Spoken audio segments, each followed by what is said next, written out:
Salut à toi, aujourd'hui on va tester la nouvelle bombe de la marque Humidigi qui est juste là, le S5 Pro. Il y a quand même pas mal de choses que tu dois savoir que je vais t'expliquer dans la vidéo qui vont certainement te surprendre.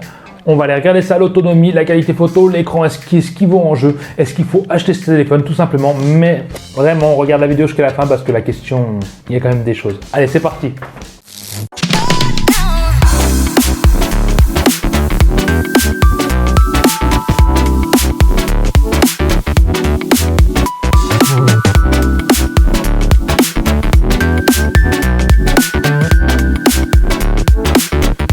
Voilà, on va commencer par l'intérieur de cette fameuse boîte toute noire d'Humidigi, quoi. Comme d'hab, ils ont toujours la même boîte pour tout. Pour les mots, pour les smartphones, pour tout. Voilà, c'est leur signature. Hein. Alors à l'intérieur, on va trouver donc le smartphone, on va trouver le chargeur à charge rapide de 18 watts. Donc ouais, charge rapide. Faut compter quand même bien une bonne heure et demie, voire deux pour le charger.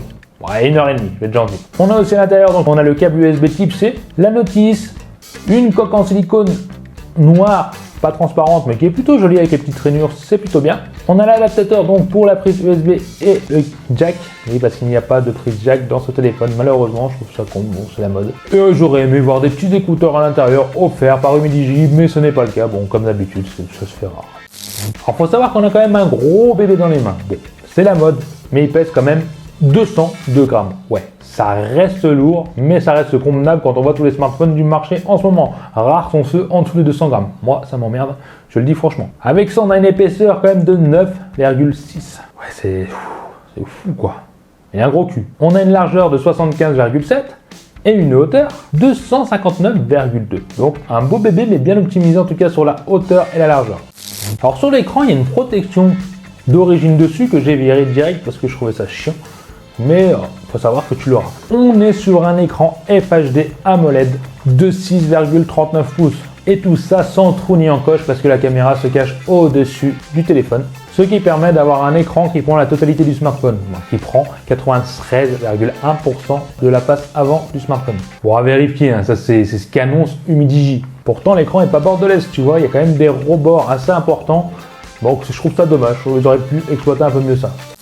Après pour les couleurs, les contrastes de l'écran, alors quand j'ai ouvert la boîte et que j'ai pris le téléphone et que je l'ai allumé, waouh! Non mais là j'ai fait waouh, les couleurs sont tellement flashy, ça me piquait presque les yeux. Bon j'exagère, hein, je suis toujours dans l'exagération, mais c'est quand même pas mal saturé, les couleurs bien vives tu vois. Mais au bout d'une semaine d'utilisation, j'ai commencé à m'habituer et à apprécier, tu vois, ces couleurs. Donc je trouve que ça a plutôt un beau rendu, mais il faut quand même aimer avoir beaucoup de couleurs flashy. Car quand tu regardes à côté, mon Meizu qui a un écran pareil, OLED, et ben ouais c'est vachement mieux calculé au niveau des couleurs. Moi je préfère, en tout cas mon Meizu qui a des couleurs moins dessin animé super fluorescent quoi. Et malheureusement, on a un autre défaut que j'ai retrouvé sur mon téléphone, le calibrage est parfait, sauf à un endroit. Bah ouais, parce que la partie basse de l'écran, il faut vraiment que je vise les boutons de navigation sous peine de ne pas avoir de réaction. En fait, le téléphone ne réagit pas quand je touche un petit peu en dessous et c'est vraiment chiant au départ. C'est vrai que j'ai mis du temps à m'habituer, maintenant c'est bon. Mais au début, quand tu es habitué à un écran tactile vraiment de partout, là, cette partie de basse, je sais pas si c'est un défaut de mon téléphone, mais le calibrage était très mal fait. Donc il faut vraiment que je clique sur le bouton, voire un tout petit peu plus haut, vraiment dessus au milieu, mais pas en dessous, ça ne fonctionnera pas. Tout ce qui est réactivité, les angles de vision, c'est excellent, il n'y a rien à dire là-dessus. Et un truc qui est complètement dingue pour moi sur un écran AMOLED, c'est qu'il ne dispose pas d'Always Display. Je crois que je l'ai bien dit. Sauf quand tu le charges. Bah ouais, parce que quand tu vas dans l'option, tu cherches économie d'énergie. Quand tu mets en charge, tu peux activer entre guillemets l'Always Display. Mais c'est pas vraiment ça parce qu'il n'est pas configurable ni personnalisable, c'est juste quand tu le branches. Non, vraiment là c'est du grand n'importe quoi. Alors un téléphone AMOLED qui n'a pas d'Always Display, ok, mais vu qu'il n'y a pas de LED de notification, bah non, faut pas pousser. Encore quand tu l'as pas dans les téléphones ou que tu vois sur ton fond d'écran que tu as quelque chose, ça passe. Mais là t'as rien, c'est noir, tu sais pas si on t'écrit, tu sais pas si on t'a appelé ou tu sais rien, non. Rédhibitoire pour moi, déjà rien que ça m'a... J'étais refroidi, tu vois. Mais bon, un petit point, c'est que derrière cet écran quand même se cache l'empreinte digitale sous l'écran. Ouais, pour cette gamme de prix, c'est quand même pas mal. Il est plutôt bien placé à mon goût, en tout cas à mon avis, mais il reste quand même pas mal capricieux. Et ouais, il faut souvent s'y reprendre à plusieurs fois pour désactiver, une voire deux, trois fois, ça m'est déjà arrivé, pour déverrouiller l'écran. Et malgré ça, c'est que c'est pas le plus rapide non plus. Il faut quand même patienter bien une seconde, des fois voire plus, pour déverrouiller quand ça fonctionne du premier coup. Pour l'instant, l'empreinte sous l'écran, c'est vraiment pas kiffant quoi. Mais le pire dans tout ça, bah ouais, parce que l'empreinte digitale c'est bien, ils l'ont fait, peut-être qu'il y aura une mise à jour et peut-être que ça va améliorer ça. Amen, je le souhaite Humidigi. Mais, bah ouais, mais tu n'as pas de reconnaissance faciale parce que vu que la caméra est cachée sur la partie haute du téléphone, elle va pas sortir à chaque fois que tu lèves ton téléphone, t'imagines? Non, c'est pas possible. Donc tu peux que te démerder avec l'empreinte ou un code ou un schéma.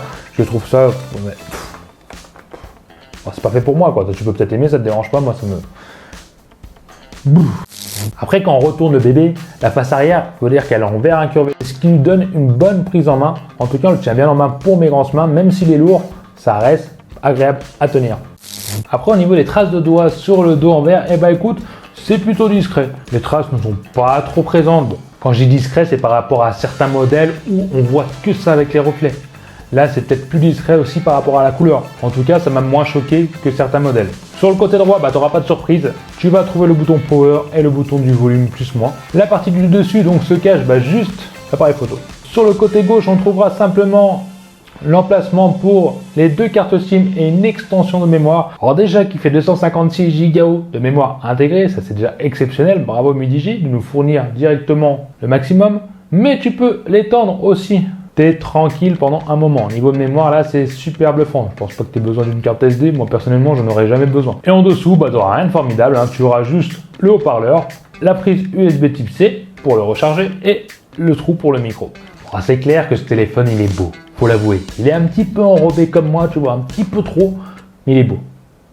Mais derrière cette petite couche d'enrobage, eh ben, il se cache un processeur milieu de gamme mais qui se débrouille quand même pas mal. On est sur le Helio G90T avec 6 Go de RAM, donc pour le tarif c'est quand même excellent, il est très bien placé. Franchement c'est vraiment pas mal pour ce prix parce qu'en plus il est équipé d'un refroidissement liquide qui est censé améliorer donc les performances du smartphone quand le smartphone est à fond caisse et qui tourne à fond dans un jeu. Vu qu'il chauffera moins, il n'y aura pas de baisse de puissance, donc le processeur sera régulier et on verra donc des calculs régulièrement sans surchauffe. Donc une meilleure fluidité et ce sera surtout plus agréable que les trucs qui font chauffer les doigts. J'ai quand même fait quelques tests sur des jeux gourmands histoire de pousser la bête jusqu'à ses retranchements si je pouvais. Bon, personnellement j'ai pas réussi à le pousser à ses limites, hein, mais au niveau des jeux il n'y avait aucune latence. C'était vraiment fluide, c'était agréable, l'écran il est réactif. Non, j'ai même pris goût à jouer même à Fortnite. Moi qui ne joue jamais, j'ai apprécié sur le smartphone. Petit défaut quand même, j'ai ressenti un peu de chaleur, de la chaleur sur la partie haute du téléphone. Ouais, il a tendance à chauffer plus en haut, à côté de l'appareil photo, quand on joue. C'était pas non plus une pâture à neuf, hein. Quand on regarde sur Antutu, on n'était pas monté très haut, on était en dessous de 50 degrés, donc ça reste quand même convenable pour un processeur. Hein. On peut dire qu'il se débrouillait pas mal, surtout quand tu regardes le score, qui est un petit peu au-dessus des 280 000, donc c'est tout à fait honorable pour un smartphone de ce prix-là. En Chine, on tournera plus autour des 200-220 € au moment où je te parle, et en France, donc sur Amazon, si tu veux, je te mets le lien en dessous, on se tournera plus autour des 250, voire 260, quoi qu'en ce moment, il est à 220 € en promotion. Bon, peut-être quand tu regarderas la vidéo, il sera plus de 220, mais en tout cas, il l'était. Je suis en train de penser à un truc là que j'ai complètement oublié de te dire. C'est qu'en fait, ça serait bien que tu me mettes un petit pouce bleu. Et n'hésite pas à t'abonner si tu veux faire partie de la communauté. Et tout qui va ça me ferait vraiment plaisir. Quand on part sur le réseau, c'est bien. C'est bien parce qu'il est full bande 4G dans le monde entier. Il est full bande. Tout ce qu'il y a. Donc tu peux voyager, t'es tranquille. Ouais, parce qu'on parle des bandes 4G françaises, mais on parle pas du monde, bah là c'est tout. Et en plus, c'est qu'il capte bien, parce que t'as beau avoir les bandes, il peut avoir la captation de bonne pourrie. Captation. Bon, tu m'as compris. Bien sûr, on est sur le dernier Bluetooth, donc 5.0.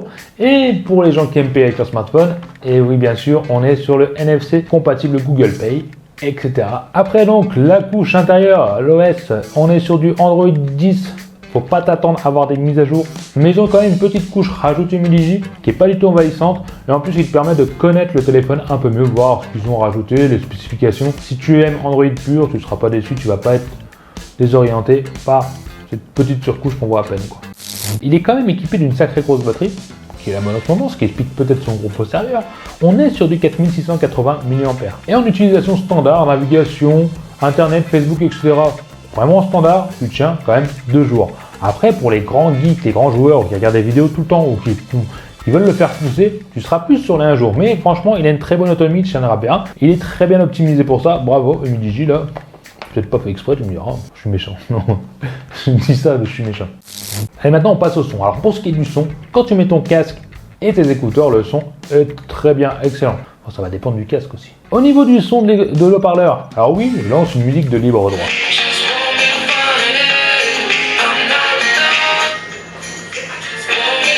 Et le son est bien, sans être fabuleux, c'est un son correct, plutôt plat, équilibré, sans saturation.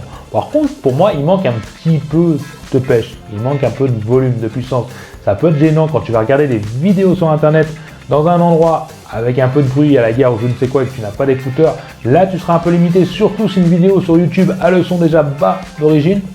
C'est pas fameux, ça va pas te cracher les barres. Juste limite, faut pas un petit peu moins quoi. Maintenant, le point essentiel, on va passer sur l'appareil photo. Il y a des choses à dire. Bon allez, pour commencer, on est sur un appareil principal Samsung de 48 mégapixels qui a une ouverture à 1,9. Non, 1,79. J'ai essayé de le faire de tête, j'ai pas réussi. On peut pas être parfait. Hein. Le deuxième, donc on est sur une lentille grand angle de 16 mégapixels avec une ouverture à 2,2. Après, on a une petite du mode portrait, donc qui est de 5 mégapixels et la macro pareil de 5 mégapixels. Et à l'avant, du 16. Je crois. Donc oui, on a une caméra frontale de 16 mégapixels Samsung avec une ouverture à 2. Alors au niveau de photos, je vais t'en mettre quand même pas mal. J'ai pris pas mal de photos, faut te dire. Dès le départ, j'ai pris des photos. J'ai pris une photo d'une salade comme tu vois là. Et waouh. Non, alors sur l'écran AMOLED, qui est déjà bien en couleur, et des photos qui rajoutent de la saturation à max, c'est une salade bionique. Non, sérieusement, au niveau des photos, même là quand tu vois le pain, non, c'est des photos quand même qui ont plein de couleurs, faut vraiment aimer. Je suis sur l'intelligence artificielle, je vais mieux laisser comme ça. Et d'ailleurs, cette intelligence artificielle a un petit peu de mal, parce que des fois, en fait, c'est comme si elle changeait l'écran à chaque fois qu'elle calculait ce qu'elle avait en face. C'est pas fluide. C'est un peu gênant. Moi, personnellement, je trouvais ça gênant pour les photos. Des fois, tu dis, ah, c'est le moment capté, et puis là, hop, une demi-seconde, tu as l'écran comme si qui s'éteignait, qui s'allumait, pour passer en mode portrait, ou en mode paysage, ou en mode herbe, ou en mode vache, ce que tu veux. Après, les photos sont pas dégueu, mais elles sont pas à la hauteur de ce que propose Humidigi sur le site. Ne serait-ce qu'au niveau des couleurs, mais au niveau des détails. Là, je prends le paysage, j'ai une photo donc à gauche qui est du standard, en mode auto, et en ultra à droite. Je zoome, et la différence, bon...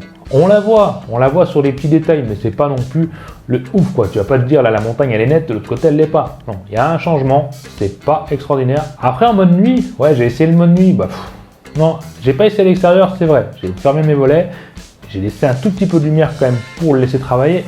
Et non, j'ai pas été conquis du tout par le mode nuit. Alors peut-être que dehors avec la luminosité extérieure, ça rendra beaucoup mieux. En tout cas sur l'intelligence artificielle et le mode nuit, bon, la différence est pas flagrante. Je me demande même si c'est pas inutile de mettre le mode nuit. Pareil sur le mode portrait, alors là j'ai trouvé ça mieux. Ouais, les photos je les trouve plutôt détaillées, plutôt bien, même au niveau des couleurs, c'est pas exagéré, c'est plutôt convenable. Là, pour les selfies, non, c'est un bon téléphone. Si tu aimes attendre que la photo ouvre quand tu es dessus, ça lève, ça descend, c'est vrai que ça a son charme, c'est un petit peu classe quand même d'avoir ça. Moi j'aime bien, je trouve ça joli. J'achèterai pas pour moi personnellement, mais je trouve ça joli. Et les photos donc sont bien.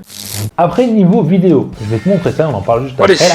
Petite vidéo, bon on voit clairement qu'il n'y a pas de stabilisation, je suis en 4K, j'ai mis le maximum pour que je puisse voir. Moi sur l'écran j'ai l'impression que ça saccade à mort, ça lag, il n'arrive pas à suivre. C'est un peu de la merde. Bon voilà, donc là je suis en 1080, ça a l'air de plus suivre au niveau du mouvement rapide, je suis pas bien sûr, fait que je vais aller sur l'ordinateur et on va essayer de faire l'autofocus. Bah alors ça c'est la meilleure, il n'y a pas d'autofocus sur la vidéo. J'ai jamais vu ça. Alors c'est peut-être un bug du mien, mais tu vois, j'ai cliqué sur l'écran, mais il n'y a rien qui se passe, c'est du grand n'importe quoi. Alors là je vais m'autofocuser, je vais appuyer sur l'écran à l'envers, je pense que tu dois me voir. Là, Humidigi... Alors clairement là on a une vidéo sur donc l'appareil photo du dos, hein, pas frontal. J'ai pas compris l'histoire de l'autofocus. J'ai essayé de réinitialiser les paramètres, peut-être que j'avais modifié, mais en tout cas j'ai pas trouvé. Naturellement, il n'y a pas d'autofocus en vidéo. Est-ce que c'est moi qui ai une mauvaise version, sachant que je l'ai mis à jour? J'en sais rien, mais ça, c'est inadmissible. Ou je suis vraiment tombé sur un mauvais téléphone et je fais un mauvais test parce que je parle d'un téléphone unique. Il n'y a pas d'autofocus et ça, c'est vraiment pourri. L'image, je ne l'ai pas trouvé extraordinaire non plus. Surtout en 4K. Quand tu regardes l'image en 4K, on dirait que ça a du mal à calculer. Après, partie vidéo frontale. Par contre, je suis en caméra frontale. Ouais, pour que tu vois aussi l'arrière si ça suit bien. Bon, il n'y a pas de stabilisateur, ça on est d'accord, mais est-ce qu'il y a un autofocus? Je sais pas, ça a l'air d'aller convenablement. Je vais te mettre près de ça, tu vas me dire. Non, ça n'a pas l'air de stabiliser, hein. Quoi qu'il arrive, de stabiliser. Ça n'a pas l'air de faire de focus automatique. C'est très bizarre. Ça reste mieux, on n'a pas de stabilisation donc sur les deux, ça c'est aussi dommage, même une stabilisation sur le logiciel ça aurait été pas mal, non, ils la fournissent pas, mais c'est quand même, on va dire, légèrement mieux. En tout cas, on s'attend pas à un truc exceptionnel en frontal. Ça reste correct, mais décevant malgré tout. Pour conclure, faut-il acheter cet Humidigi S5 Pro? Clairement, pour moi, je ne l'achèterai pas parce que je n'aime pas la caméra qui sort, je n'aime pas pouvoir déverrouiller, en tout cas avec la reconnaissance faciale, ne pas pouvoir le faire. Je n'aime pas l'empreinte digitale beaucoup trop lente, je n'aime pas la saturation des couleurs, mais ça, c'est certaines personnes, ça va leur plaire. En tout cas, l'écran est magnifique. Je n'aime pas, mais qui est sûrement un défaut juste du mien, le problème tactile en bas de l'écran qui m'a certainement gêné. Et pour moi, le point qui n'est pas un point noir, les photos sont bien, comme tu as pu le voir, mais trop d'imperfections à mon goût. D'autres téléphones à ce prix-là font mieux et je préférais me tourner vers ces autres téléphones que vers ce Humidigi S5 Pro. Par contre, pour le jeu, alléluia, c'est un très bon smartphone pour jouer là. Si tu es gamer et que tu n'as pas trop d'argent, non pas trop, ça reste quand même 250 €, 2 ans. Bah tu peux te lancer, c'est un très bon smartphone pour ça et une très bonne autonomie là-dessus. Donc c'est mitigé. J'ai essayé de condenser des moments pour un petit bonus. On va regarder ça juste tout de suite là. Surtout ne quitte pas. Allez, on y va. Bye.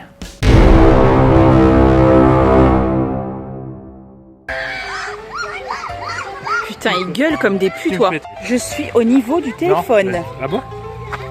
Non, mais il faut savoir ce que tu veux. Bon cul, help me. Ah, attends, j'ai une mouche. Enlève la main. Enlève, j'ai un truc sur l'oreille. Remets mes lunettes. Elle est où? J'ai un truc ou quoi? Mon bêtisier va être trop bon là. Tiens, alors, hein, tout qui wanti. Je vais te taper, je vais te taper. Allez, c'est ta gueule. Oh non, mais j'ai peur des rats là. Là c'est Il bon y a des là. rats ici. Allez, à vous, t'as aimé la vidéo. Lâche-moi un petit commentaire en dessous pour me dire ce que t'en penses. Abonne-toi, sinon tu seras marabouté par les yeux de Tuki Wanchi toute ta vie. Viens vite me rejoindre sur les réseaux sociaux et mate ma dernière vidéo juste ici. Allez, je compte sur toi pour la prochaine vidéo. Bye bye.